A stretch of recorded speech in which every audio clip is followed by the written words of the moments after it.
Hey everyone, it's Carrie here. Welcome to my tutorial for this sutured patchwork Halloween look. I hope you enjoy. The first thing I do with any of my looks is always primer, primer, primer, and though it's not shown, setting spray at the end. Grab your white liner, and here's where you're gonna draw the outline. I use white because it's easy to go over or wipe away if you mess up, as opposed to black. So you're just gonna start drawing out any sort of design you want for your patchwork on your face, and you'll see the one I chose here. The one thing I would do is make sure you come out the sides of your mouth and follow those through. Other than that, you can pick any design that you like and just go to town. You'll see here in just a second where I didn't really like what I did, so I wiped it off and started over. Let's try that again. Much better. Next, you're gonna see me grab 4 different shades of foundation and just kind of lay it out or map out the colors where I'd want them to be on my patchwork, just so I can get a visual of where I'm gonna put each shade next to each other. So you wanna make sure you've got a really, really dark shade, a middle shade. I've chosen 2 lighter-ish shades and then a white face paint to really help create the contrast in this look. Next, you're gonna grab any brush you like. I'm using a flat foundation brush here to help spread the white Mehron Clown oil-based cream paint that I use for all of my looks. Just around the eye, you wanna make sure you get it nice and even, then move on to the neck, and then we're gonna switch out to a foundation brush and blend the rest of the shades that way. I worked from lightest to dark so that I didn't have to clean my brush every time in between or have 5 or 6 brushes laying around. So you can do what you choose, but that seemed to work out best for me. Next, you're gonna grab the love of my life, setting powder, and a fluffy powder brush. This happens to be the powder concealer brush, and you're gonna take that and run it over each patchwork individually, working from light to dark to not alter your colors too much. Then grab your black liner and you're gonna start outlining between all of your patchwork colors. This doesn't have to be super neat. We're gonna blend, blend, blend, and then really define later. So just be sure to take that pencil and just get a nice line in between each area of patchwork. Next, you're gonna take a matte black eyeshadow with a small fluffy shadow brush and apply the eyeshadow directly over top of the black eyeliner line that we just created. And you're gonna repeat this process all over each patchwork area for your entire face and neck. As soon as you're done with that, you're gonna grab my other favorite, a fluffy blending brush, and directly on top of those lines you just created, using a back and forth motion, you're gonna blend all the lines on your entire face and neck area. Then grabbing your ring palette, some setting spray, a thin liner brush of your choice, you are going to wet the end of your liner brush, dip it into that same black matte shadow, and you are going to run that shade on the outer edge of each black line you've created around your patchwork. And you'll see this is gonna help us start to create some depth and dimension to help these patches look more realistic. And you're gonna continue this process all the way around your face. As you continue around your face, be sure to be constantly re-wetting and reapplying the black shadow to your brush with each area you work with, just to make sure that line is nice and dark and nice and precise as you work around the rest of your face and neck. Last but not least, you are going to grab a black dip and draw liner, and on the inner side of that black line you've created, you are going to draw a precise line all the way down the inside of each of the patchwork areas, just to finish off that definition with that bold black look.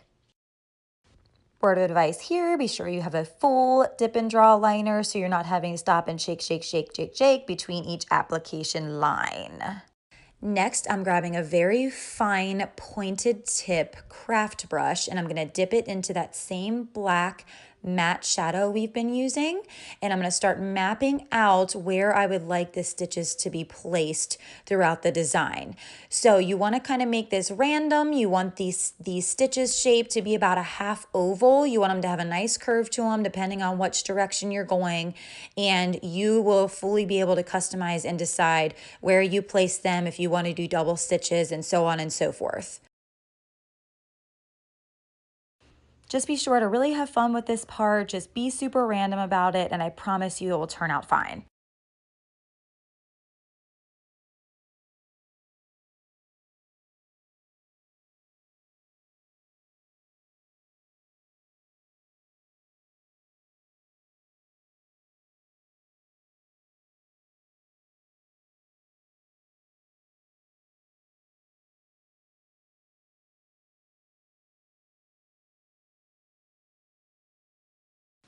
Next, I'm moving into my pressed shadow palette with my liner brush, and I'm going into a smoke gunmetal shade called Irrational. Irrational offers a metallic finish, and we're going to apply it directly over top of those black dip and draw lines that we just applied, and you'll see how it's going to give it a 3D effect and have our sutures come right to life. Next, I'm grabbing my white dip and draw liner, and this is where these sutures are really gonna start to come to life. So you're gonna take the tip of that white dip and draw and do a half circle at the base of each suture, and then a white line directly on the inside of the curved portion. And you're gonna do this for each suture and immediately see it turn into a 3D type of effect. Also, don't forget to add a little dab of white on the very top of the suture just to really make it stand out.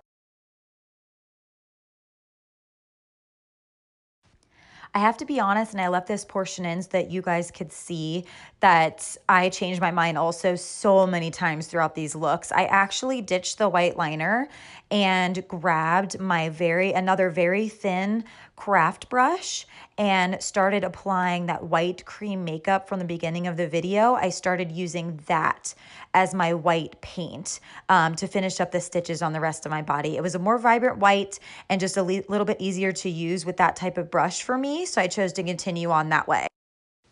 Next, I'm grabbing my palette 2 into that taupey gray matte shade called Honorable. Using my deluxe brush, I'm just taking a very, very light coat directly over the white portion that we just applied to the stitches, just to give it a nice little bit of a shadowed effect to, again, just really make a punch in that dimension to make these things look realistic. Moving on to the final touches, I'm grabbing my brow artist brush and my dark brow palette and just filling in my brows. However you all choose to do this, that's in your comfort zone. I did use a little bit darker on the white side and more of a brown on the more natural side, but totally up to you as long as you just define and fill in your brows. Then you're ready for lashes of your choice.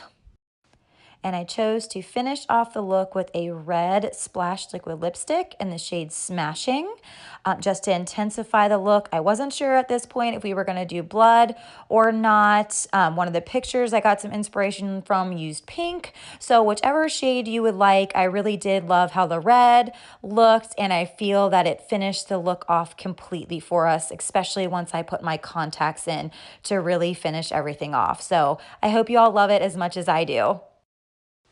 And finally, I think with or without blood, this look turned out amazing. I hope you guys love it so, so much, and keep an eye out for my next tutorial. Thank you guys so much for being here. Mwah!